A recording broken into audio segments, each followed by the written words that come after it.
Hello and welcome to the Bridging Borders Project. I'm your host, Hannah Hundle, and today we are honored to be joined by the President of the Pacific Island nation of Palau, Mr. Surangel Whips Jr. I'm Hannah's co-host, Sai, and today we're discussing Palau, an island nation in the Pacific that joined a compact of free association with the United States in 1994. This compact allows broad travel and economic relations between the two countries. Here now is the President. I just want to reiterate our gratitude to you for joining us today. And I wanted to begin by talking about the COVID-19 pandemic in Palau. We know that Palau, unfortunately, hasn't recorded COVID-19 cases, but at the same time, it's crucial to make sure vaccination proceeds at a good rate to ensure that the borders can reopen and travel can safely resume. Do you have a plan to acquire and distribute vaccinations across the island? Yes, so just to give you some background, Palau is in a unique situation because we are very close allies with the United States under the Compact of Free Association. So with that relationship, Palau was included in Operation Warp Speed. So vaccinations actually arrived in Palau last Saturday morning at 5:30 a.m. The U.S. ambassador, myself, and the Minister of Health went out to meet the plane and see the packages arrive. And I think that was the biggest ray of hope in 2021, and we were excited about them. Palau received 2,800 doses, which is 1,400 people could be vaccinated with that. And that the good news about that is it takes care of our frontline workers. And we have a small population, so the medical professionals and really those frontline people that were on the first list, where there was 800 or 900 of them. And they'll be able to be taken care of, and then we can start with the most vulnerable. Included in that, on Sunday afternoon, after they got set up and they were ready to start defrosting and ready to start distributing the vaccine, I was able to join the first group of those vaccinated. The main reason that myself, of course, the Minister of Health and two other leading doctors here in Palau and the U.S. ambassador joined that first group, give people confidence and comfort. And, there's a lot of misinformation out on social media, I think, that makes people panic and hesitant about the vaccine. So I'm now in day 2. I can say I had a little soreness, but very fortunate to be part of Operation Warp Speed, and I believe progress in getting the vaccine out to the community is well on its way. We're expecting more shipments. We're hoping, like the U.S., that following the same track, that by the summer, 80% of our population will be vaccinated, so we could, get the herd immunity. We've been fortunate that Palau has been COVID-free. But like I said, this has separated families and, of course, affected our economy, which is highly dependent on tourism. So we're excited about the vaccine, and I think it gives us an opportunity to really reopen and get life back to normal and be part of the global community. I think that's really the key thing. Yeah. Incredible. We wanted to drill down a little bit more on your plans for jumpstarting the economy. So you actually were a business person and still are a business person and have wide renown in this area. We wanted to know, how do you plan to apply your past experience in business to the economy of Palau? Well, just to give you a little bit of my background in running. My father has really been my role model and inspired me to run. As you know, he was in Congress before and in the Senate. He ran for president, and when he ran all those times, there was one slogan that he used, and in Palauan it says "Ako tar other belo," and it says really putting the Palauan people first. So in rebuilding our economy, it's really about how do you empower the Palauans? How do you make them involved? How do you increase the opportunities to them? Because, in the past years, we've had a boom in tourism. And that's created economic growth in Palau, but not necessarily to help the Palauan people. In fact, if you look at our relationship with the United States, it allows us to go and live in the United States. So since 1994, almost 8,000 Palauans have moved from Palau to the United States seeking opportunities. And in that same period, we've had about 6,000 foreigners move into Palau. And, we're not anti-foreigners, but they came seeking opportunities. And really, with an economy that's tourism-based, service-based, a lot of our Palauans that leave Palau go to the States and they work in McDonald's or they work at Marriott or they work in similar occupations. But unfortunately, in Palau, wages are very low. So that's the main impetus for them going to America. They're going there in search of the American dream. And really what we're about is how do we create those opportunities here? If a person can work in a hotel in Hawaii and make $15 an hour, and the same hotel is in Palau, and the rates are almost the same, why can't they earn $15 in Palau? One of our hurdles in that is we have an unlimited supply of foreign labor because we control our borders. We can say anybody can come in. So in effect, because most of our workers come from the Philippines or they come from Bangladesh, our wages are gravitating toward those economies because that's the standard. They're willing to work for less, so then our wages become depressed. So it's really about increasing productivity, empowering the people, giving them the skills so that they can really reap the opportunities, whether they're a worker or really creating them opportunities in entrepreneurship. So those are, and when I look at Palau as a whole, I say, how do we increase the value to help Palauan people really realize that the opportunities that are here. I mean, we have world-renowned diving. We're well known for our environment, and really using those assets to provide us a standard of living that Palauans could be happy and live in Palau and not want to run to America because that's where you find the American dream. So I've always said that we should be in search of the Palauan dream and how can we make the Palauan dream future generations aspire. So with that, I know that Palau currently is focused mostly on tourism. The economy is really tourism based, and we need to expand, and we need to look at other areas that Palau can expand into. Because of our location, we're very close to Asia. I mean, 2 hours from Manila. We're within 5 hours of every major city in Asia, and that provides us opportunities. Palau, I think, has the potential of being a financial center. We have one internet cable that's already here. There's another one on the way. Data centers. We're small enough that maybe people that want to work in a COVID-free place or work in paradise, can come here and do their work, but still have access to whatever clients that they have in the region. I was talking to an actuarial that was helping us with our Social Security fund, and he was telling me that he lives 2 hours outside of St. Louis.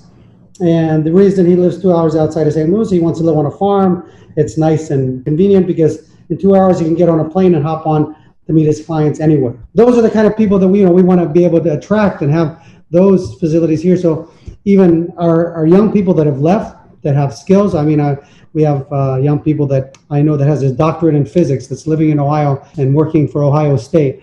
How can we bring him back? Create maybe research centers here, developing our community college to become a regional university that could attract foreign students and Palauans, because one of the things that we've seen is there's a demand for people to learn English. We speak American English, and there's a demand for that. And having a university here where international students could come would help raise the level of education here, provide competition for our local community, and provide another source of an economy to Palau. So really what we're looking at in the future is, yes, revamping, getting our tourism back on track, getting Palauans to participate in it. And on that note, one of the things that I've been working currently with the current president and of course the Ministry of Health here is, we have two tracks. One is getting vaccinated. That'll allow us eventually to open up and maybe bring tourists back and people will be safe to travel. But one of the opportunities that we have now, because of our relationship with Taiwan, and we're one of the only countries in the world that recognize them. I think there's 15 of us now. Because of that special relationship and their status as really being COVID safe, and they've controlled it in their community, allowing a travel bubble, or we call it a sterile corridor, really turning Palau and Taiwan into one domestic market and allowing them to come and visit us and hopefully build back our tourism, maybe ahead of other places that work where people can't travel right now because they fear COVID. Vaccination is one track we're headed, and trying to open up a sterile corridor is also important. Palau also, as part of that, why it's important is we have a lot of medical patients that we sent on referral to Taiwan for heart surgery or cancer treatment. It's important for us to keep that link open and hopefully expand on it and bring tourists in so that it'll make regular service and help in our health. Yeah. I talked a long time. Yeah. Yeah, so you mentioned the foreign relations between Palau and Taiwan, and you also mentioned that Palau is in free association with the United States. And I'm curious, as president, is there anything you're hoping to improve about the relationship between the government of Palau and the government of the United States? Well, the Compact of Free Association with the United States is a 50-year agreement. And really, it gives the United States the opportunity to use Palau in case of emergencies or in terms of defense. And we're I think the Palauan people are very much in support of that. They want to strengthen that because we believe in freedom and democracy, and it's important to have allies that share the same values.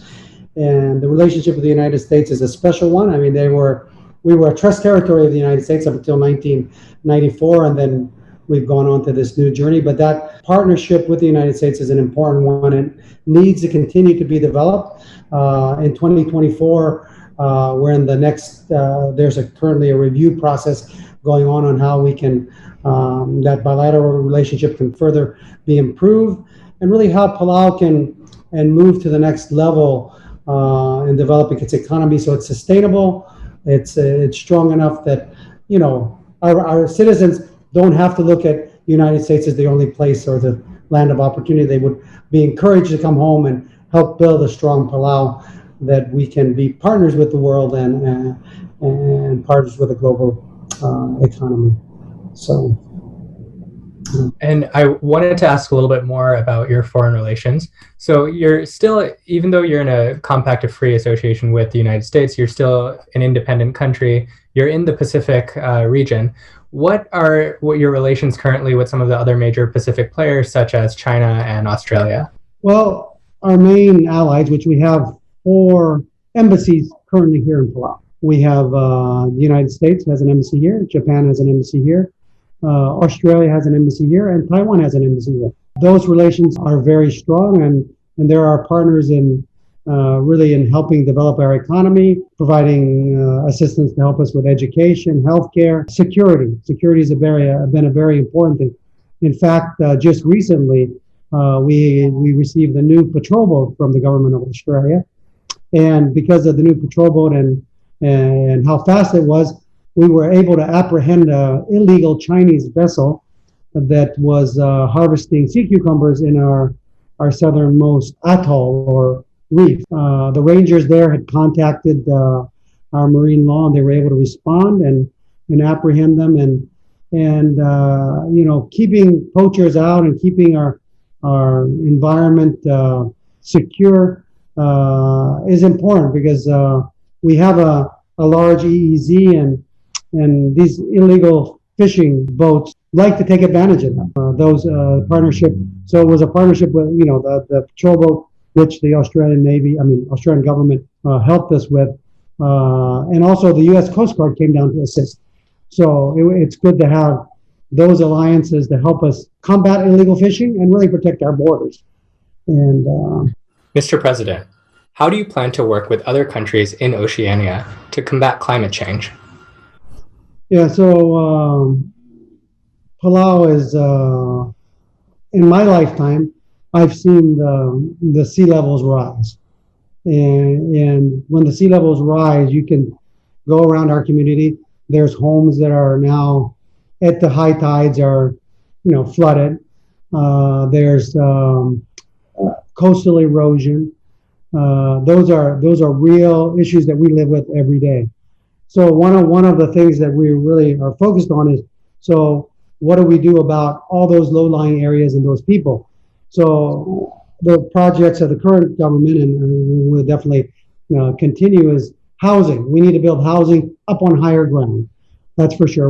Fortunately, we have a big island that has some higher ground on it where we can relocate those people. We also have a hospital that currently is, if there was a storm or a tidal surge, which they happen now, we actually had a typhoon in 2012 that hit our East Coast, and it flooded most of the East Coast. So if that said that the winds had blown from the west, we would have wiped out our hospital, because our hospital is a few feet above sea level, and our operating room, all of our hospital equipment are basically no more than 6 feet above high tide mark. So they would have been flooded and destroyed. So as part of mitigation, we're looking at how do we move those important facilities to higher ground, because it's just a reality that we have to deal with. Of course, we're trying to do our part. I think Palau has worked on renewable energy and continues to try to expand the use of renewable energy in Palau. Japan has been a great partner with us on that. Our current utility company is trying to come up with an IPP to help them in their goal of reducing the use of diesel. So the goal is that maybe by 2024, 45% of our power in Palau will be renewable energy. I think part of asking countries in the world to realize the situation that we're in, we also need to do our part. Having partners help us achieve those goals is important. Looking forward when it comes to climate change, I think we also have to look at how it affects our reefs. One of the issues that we've had, and it's happening again, is high level of coral bleaching. We lose. It's like forest fires going through the reef, and so we lose vast areas of coral. The fortunate thing is, I guess, because we're isolated, we've been able to, when they have them, these events, we've had them, the coral has been able to be revived. Continue to be hopeful, but we really ask our partners around the world to take climate change seriously, because we live it and we experience it every day. Mm-hmm. Yeah. On the topic of climate change, some Pacific Island countries have been instrumental in a global effort to expand the definition of refugee to include those displaced by climate change. I'm curious what you make of that, and if you envision at any point in the future working on population transfers from Palau to countries less affected by climate change at that time. We have small islands. So Palau has a mix of islands. We have those islands that I said to the south, and we have some to the north. And those islands that we have only have about 2 meters above sea level as their elevation, right? So they're definitely susceptible, and so going forward, we are concerned about them being refugees. Fortunately, we have enough land on our big island for now that we can relocate them to our big island to live. But we don't want those unique, beautiful places to be destroyed forever, ever. And I think that's our plea to our partners around the world, that we're living it. Let's do all we can to reverse those actions that we're doing every day, so that someday our friends in the Maldives. I was in an environmental conference. The representative from Maldives was saying, I'm concerned because very soon I'll have to conduct session. He was a speaker of their legislative branch, and I was there as a senator. And he was saying, I'm concerned that someday I'll have to wear scuba tanks to conduct session because we'll be underwater. We don't want to ever face that. And that's why it really takes partnership around the world and really taking this seriously. So thank you for asking. And I hope, this is an opportunity to share with the world what small island states are facing. And it is true. Islands like countries like Kiribati, the Marshall Islands, who are part of Micronesia, are all atolls. They have nothing above 2 meters, and they are faced with becoming refugees in a very short time. We really all need to work together, and I think it's about caring for our global community. Sometimes we only think about ourselves, but we need to think globally and act locally. Thank you. Thank you. A message very well received. Thank you so much, Your Excellency, for taking the time to do this interview. We really appreciate it.